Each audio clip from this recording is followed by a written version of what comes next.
Hello, my name is Lexis, and today we are reading Radiant Child, the history of a young artist, Jean-Michel Basquiat.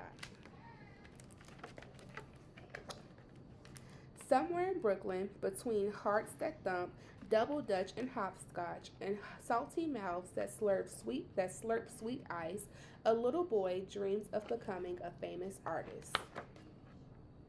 In his house, you can tell a serious artist dwells. As he sits at the table with pencils scattered everywhere, Jean Michel draws from the morning until night with a serious face amid a storm of papers. He refuses to sleep until he has created a masterpiece. At night, images enchant Jean Michel's mind, and he wakes from his dreams to add one more line. His drawings are not neat or clean, nor does he color inside the lines.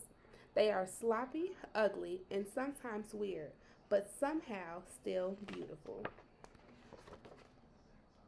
His art comes from his mother, Matilde, a Puerto Rican woman who designs and sews, cooks and cleans, and makes the house look like a stylish magazine. But, most important, she lies on the floor and draws with Jean Michel on his father's old papers.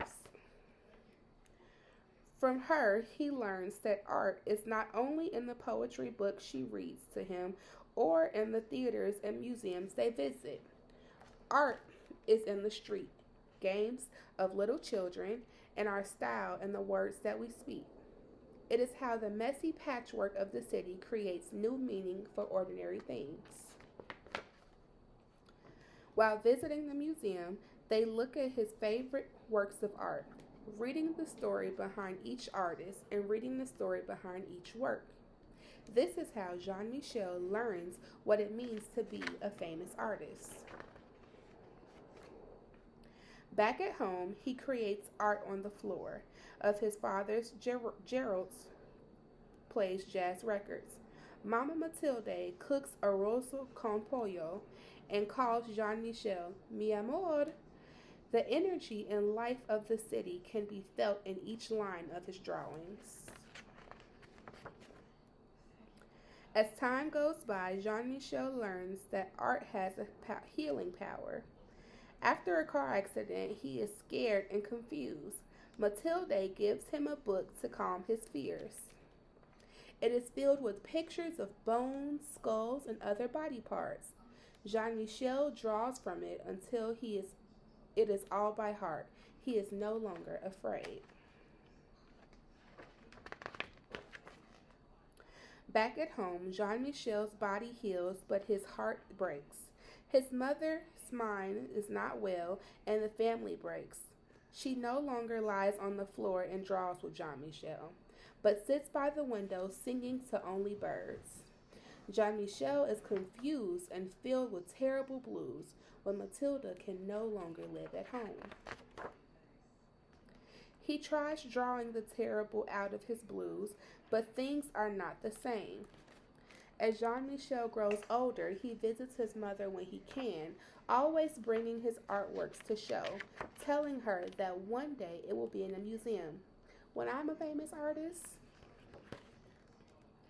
A teenager now, Jean Michel decides, Papa, I will be very, very famous one day.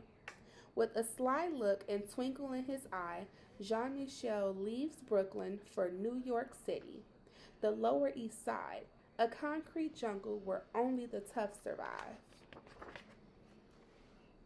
During the day, dressed in green jumpsuits splattered with paint, Jean Michel stays with friends, sleeping on couches and floors, leaving a barrage of collages and poem-filled papers everywhere he goes. At night, Jean Michel spray paints the walls downtown with poems and drawings and catches the eye of artists, gallery goers, and passerby. Under his art, he signs the name Samu instead of Jean Michel. Everybody wants to know, who is Samu? Samu moves from street corners to art gallery walls, with powerful color composition and line collaging and painting anything he can find. His art is still not neat or clean, and definitely not inside the lines, but somehow still beautiful. With his magical charm, Jean-Michel draws a crowd, but when it is time to work, he prefers to be alone, with the radio and TV full blast. Now, in expensive suits splattered with paint, he flips through stacks of magazines and open books and paints into the night, and sometimes for days at a time, while sounds and images jump in his mind. Jean-Michel, an artist among artists, never doubts one line, creating from a soundtrack that is all his own. People describe him as radiant, wild, a genius child. But in his heart, he is king, so he draws crowns for himself and others he admires.